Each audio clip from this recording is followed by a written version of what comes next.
Let's practice rewriting small and large numbers from standard notation into scientific notation. So each of these problems are written in standard notation initially, or all the numbers that are given, and we're going to rewrite them into scientific notation. If you had some practice on this topic already, feel free to pause the video whenever to try some on your own before you see the solutions, or if you're just learning about these for the first time, maybe go through a couple with me together first before you try some on your own.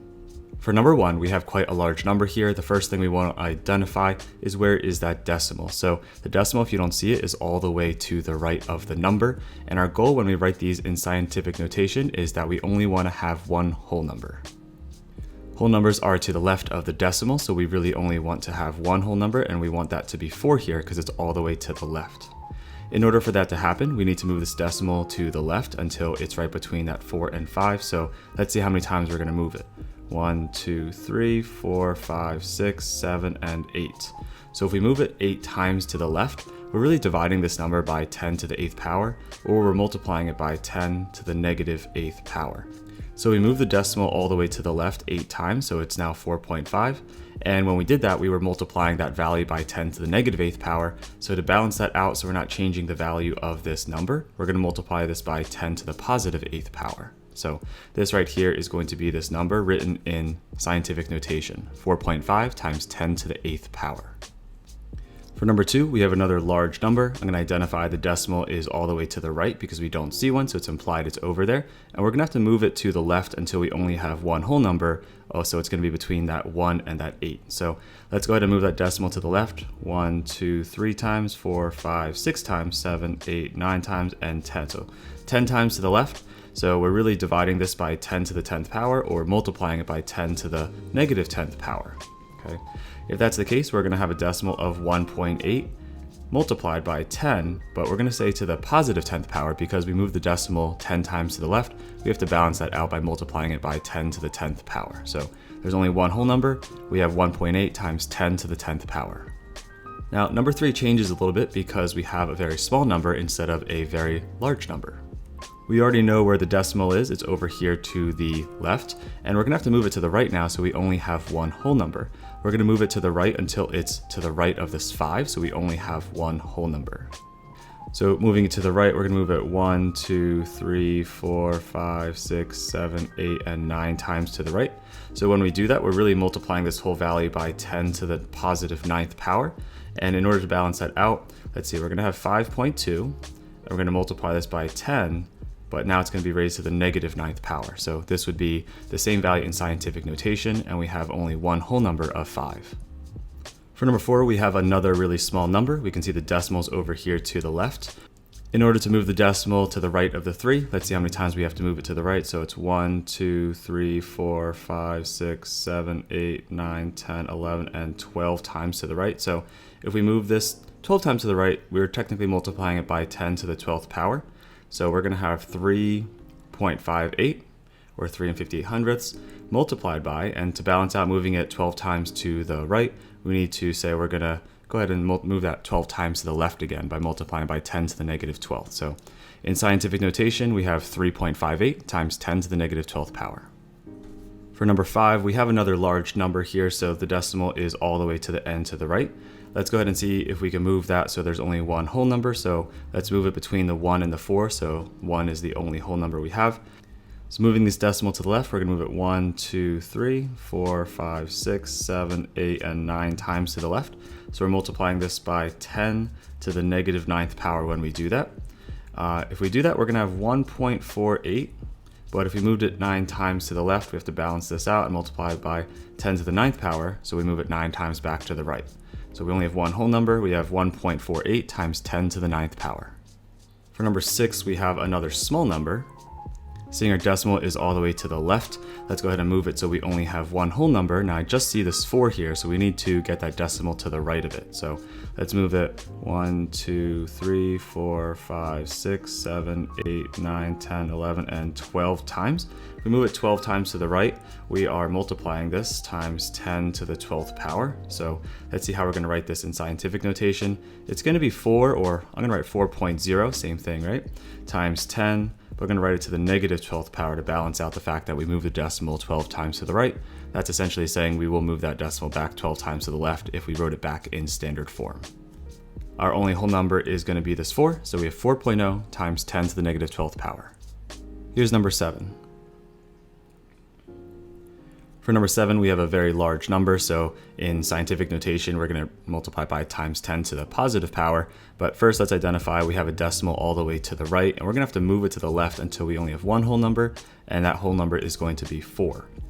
So let's move it over 1, 2, 3, 4, 5, 6, 7, 8, 9, 10, 11, 12, and 13 times to the left. So we're really saying this is times 10 to the negative 13th power if we move it to the left 13 times. If we write this, our decimal is going to be 4.549, okay? Then it's going to be times 10, and since we moved it 13 times to the left, we got to balance it out by moving it 13 times to the right. So our only whole number is 4 here, so we have 4.549 times 10 to the 13th power. For number 8, we have a really small number here. Let's identify where the decimal is. It's going to be over here to the left. Let's go ahead and move it over to the right until we only have one whole number, and that's going to be a 3. So let's move the decimal to the right of the 3. We're going to move it over 1, 2, 3, 4, 5, 6, 7, 8, 9, 10, 11, 12, 13, and 14 times to the right. So when we move this decimal to the right 14 times, we're really timesing it by 10 to the 14th power. So let's go ahead and rewrite this in scientific notation. This is 3.89, and if we moved it 14 times to the right, let's balance it out by moving it back 14 times to the left when you multiply by 10 to the negative 14th. And right now we have 3.89 times 10 to the negative 14th power in scientific notation. In number 9, we have a large number. Let's see, our decimal is all the way to the right over here. Let's see if we can move it to the left until we just have one whole number of 4 here. So let's get that decimal between the 4 and the 9. Let's move it over 1, 2, 3, 4, 5, 6, 7, 8, 9, 10, 11, 12, 13. So if we move this 13 times to the left, we're really multiplying it times 10 to the negative 13th power because we're making it smaller by sliding that decimal over. If we do so, this is going to be 4.9072. And then we're going to multiply this by 10 to the positive 13th power to balance that out. Okay, so we have 4.9072 times 10 to the 13th power. Now, while that was a very big number, let's check out number 10 where we have a small number. So this right here, we have a very small number. Our decimal is all the way to the left here, and we have to move it until we only have one whole number. So let's get it to be to the right of the 4, between the 4 and the 2. So to do that, we're going to move this decimal to the right. So 1, 2, 3, 4, 5, 6, 7, 8, 9, 10, 11, 12, 13, and 14. By moving this decimal 14 times to the right, we've made this entire number 10 to the 14th times bigger.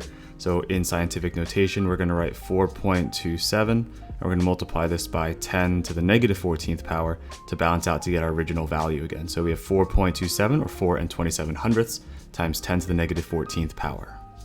Last couple, here is number 11. Number 11, we have a very big number, and our decimal, if we don't see it, is all the way to the right at the end.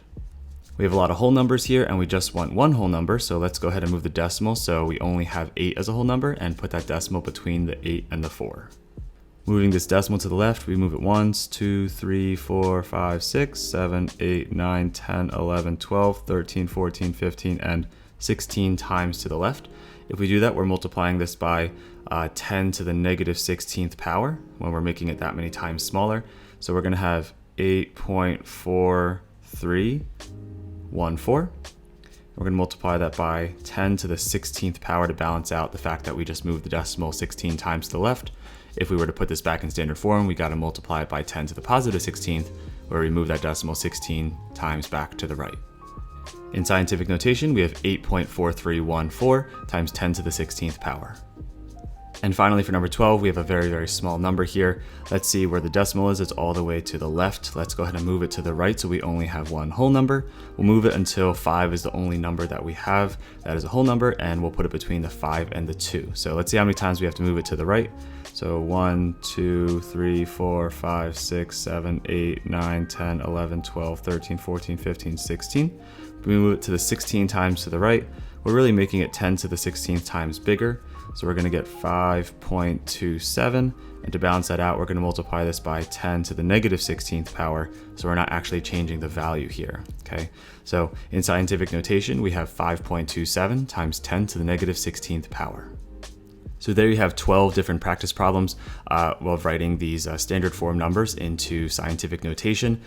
You can definitely have higher exponents and lower exponents than the ones that you see here. So keep in mind that it's helpful to kind of write these really long, big numbers or small numbers into scientific notation to save some space. If you found the video helpful, please consider giving the video a thumbs up. And as always, keep up the great work that you're already doing, and I'll see you in the next one.